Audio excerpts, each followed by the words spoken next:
আসসালামু আলাইকুম বন্ধুরা, সবাই কেমন আছেন? দু একটি কথা বলার জন্য আসলাম। কথা হচ্ছে, ইসরায়েল যে ইরানের উপর যে আক্রমণটা এখন করলো, আহ, ইরানের পারমাণবিক স্থাপনা ধ্বংস করে দিয়েছে এবং বিভিন্ন সামরিক স্থাপনা ধ্বংস করে দিয়েছে, এবং তারা বলল যে তাদের আকাশের নিয়ন্ত্রণ তাদের হাতে নিয়ে নিয়েছে। মানে কতটা তারা প্রযুক্তিগত দিক থেকে উন্নত। এবং সবথেকে হতাশাজনক কথা হচ্ছে, তারা একটা মানচিত্র প্রকাশ করেছে যেটা বাংলাদেশ, পাকিস্তান এবং জম্মু কাশ্মীর, যেখানে উল্লেখ করা হয় এখানে তারা যে কোনো সময় আক্রমণ করলেও করতে পারে। বিষয়টা ফেলে দেওয়ার মতো বিষয় নয়, কারণ ইসরায়েল যেটা বলে সেটা করে। আমার মনে হয় অপারেশন প্রমিস 3 যদি ইরান আগে করতো তাহলে এইরকম ঘটনা ঘটতো না। কারণ যে পরিমাণে হামলা করেছে, ইরানও করেছে, কিন্তু ইরানের থেকে ইরান যে হামলা করেছে তার থেকে ইসরায়েল যে হামলা করেছে তাতে ইরানের ক্ষতির পরিমাণ বেশি হয়েছে।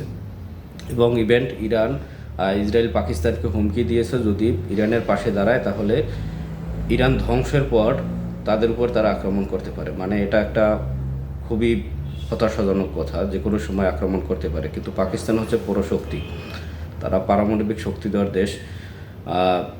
বিষয়টি ইসরায়েল ভাবতেছে এই মুহূর্তে যে যদি পারমাণবিক অস্ত্র যদি ইসরায়েলের উপর নিক্ষেপ করে, ইসরায়েল যে কোনো সময় পাকিস্তান যে কোনো সময় ইসরায়েলকে ধ্বংস করে দিতে পারে। এই বিষয় নিয়েই তাদেরকে একটা বার্তা দিয়েছে যাতে ইরানের পক্ষ তারা না করে। আমার মনে হয় বিষয়টা খুবই হতাশাজনক, কারণ আমরা গাজার অবস্থা দেখেছি, গাজার শিশুদের আর্তনাদ দেখেছি, যেটা ভোলার নয়। প্রতিটা মানুষের আর্তনাদ, যেটা আপনার আমার ক্ষেত্রেও হলেও হতে পারত। তখন বোঝা যেত যে কতটা অবস্থা, যারা 48 ঘন্টা না খেয়ে থাকে, পানি নেই, খাবার নেই, কতটা দুরবস্থায় তাদের জীবন কাটতেছে। অতএব আমার মনে হয় তৃতীয় বিশ্বযুদ্ধ ইসরায়েল লাগিয়েই দিয়েছে। কারণ মধ্যপ্রাচ্যের কিছু কিছু দেশ আছে যারা ইসরায়েলের সরাসরি পক্ষ না করলেও তারা ভিতর থেকে ইসরায়েলের পক্ষে তারা সমর্থন দিয়েছে। কারণ 10,000 কিলোমিটার পথ, যে F-30 বিমান, যেটা মাত্র 7,000 কিলোমিটার চলতে পারে একবার ফুয়েল বললে, সেটা কিভাবে সম্ভব 10,000 কিলোমিটার পথ অতিক্রম করা এবং আক্রমণ করে আবার ফিরে আসা? অবশ্যই কোনো দেশ তাদের সহযোগিতা করেছে, এবং নয়তোবা তাদের ভিতরে যে বিশ্বাসঘাতকগুলো ছিল তারা তাদের সহযোগিতা করেছে।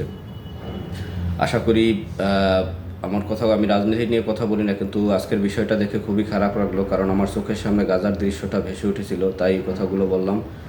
সবাই সুস্থ মতন ফিরে আসুন যার যার কর্মস্থলে, এই আশা ব্যক্ত করে রাখলাম। আসসালামু আলাইকুম।